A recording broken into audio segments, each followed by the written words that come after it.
ಜನವರಿ 12 ವೀರ ಸನ್ಯಾಸಿ, ಜಗದ ಸನ್ಯಾಸಿ, ಶ್ರೇಷ್ಠ ದಾರ್ಶನಿಕ ಸಂತ, ಕೋಟಿ ಯುವಕರ ನವಚೈತನ್ಯ ಚಿಲುಮೆ ಸ್ವಾಮಿ ವಿವೇಕಾನಂದರ ಜನ್ಮದಿನ.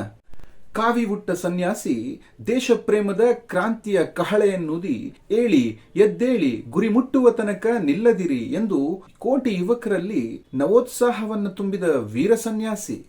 Strength is life, weakness is death, expansion is life, contraction is death, love is life, hatred is death. ಹೀಗೆ ಸ್ಫೂರ್ತಿದಾಯಕ ನುಡಿಗಳಿಂದ ಕೋಟಿ ಭಾರತೀಯರಲ್ಲಿ ಭವ್ಯ ಭಾರತದ ಕನಸನ್ನ ಬಿತ್ತಿದ ವೀರ ಸನ್ಯಾಸಿ. ನಿನ್ನನ್ನು ನೀನು ನಂಬುವವರೆಗೆ ನೀನು ದೇವರನ್ನು ನಂಬಲಾರೆ ಎಂದು ಅಂತರಾವಲೋಕನಕ್ಕೆ ಅವಕಾಶ ಮಾಡಿಕೊಟ್ಟು ಆಧ್ಯಾತ್ಮದ ಕಿಡಿ ಹಚ್ಚಿದ ಶ್ರೇಷ್ಠ ದಾರ್ಶನಿಕ ಸಂತ.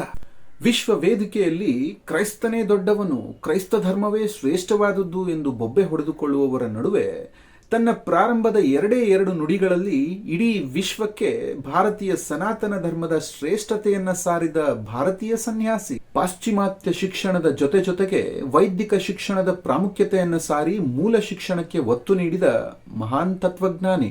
1863 ಜನವರಿ 12 ಕೋಲ್ಕತ್ತೆಯಲ್ಲಿ ವಿಶ್ವನಾಥ ದತ್ತ ಹಾಗೂ ಭುವನೇಶ್ವರಿ ದೇವಿ ದಂಪತಿಗಳ ಪುತ್ರನಾಗಿ ಜನಿಸಿದ ನರೇಂದ್ರ ದತ್ತರು ಶ್ರೀರಾಮಕೃಷ್ಣ ಪರಮಹಂಸರ ಸತ್ಸಂಗ ಶಿಷ್ಯರಾಗಿ ವಿವೇಕಾನಂದರಾದರು. 1893 ಅಮೆರಿಕದ ಚಿಕಾಗೋದಲ್ಲಿ ನಡೆದ ವಿಶ್ವ ಧರ್ಮ ಸಮ್ಮೇಳನ ವೇದಿಕೆಯಲ್ಲಿ ವಸುದೈವ ಕುಟುಂಬಕಂ ಸಂದೇಶ ಸಾರುವ ಭಾರತೀಯ ಸನಾತನ ಧರ್ಮದ ಶ್ರೇಷ್ಠತೆಯ ಸಾರವನ್ನ ಹಂಚಿ ವಿಜಯ ಪತಾಕೆಯನ್ನ ಹಾರಿಸಿ ಭಾರತಕ್ಕೆ ಮರಳಿ ಬಂದವರೇ ದೇಶ ಪರ್ಯಟನೆಯನ್ನ ಮಾಡಿ ಈ ಭಾರತದ ಭವ್ಯ ಉಜ್ವಲ ಭವಿಷ್ಯಕ್ಕೆ ಸ್ವದೇಶಿ ಮಂತ್ರವನ್ನ ಸಾರಿದ್ರು.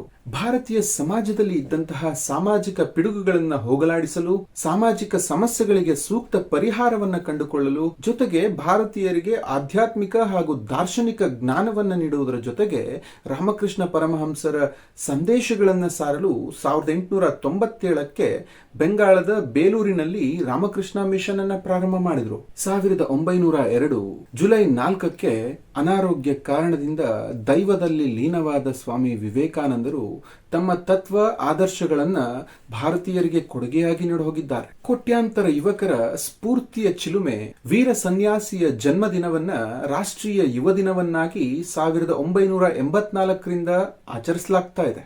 ಈ ವೀರ ಸನ್ಯಾಸಿ, ಜಗದ ಸನ್ಯಾಸಿ, ಶ್ರೇಷ್ಠ ದಾರ್ಶನಿಕ ಸಂತನಿಗೆ ಭಕ್ತಿಪೂರ್ವಕ ಪ್ರಣಾಮಗಳು.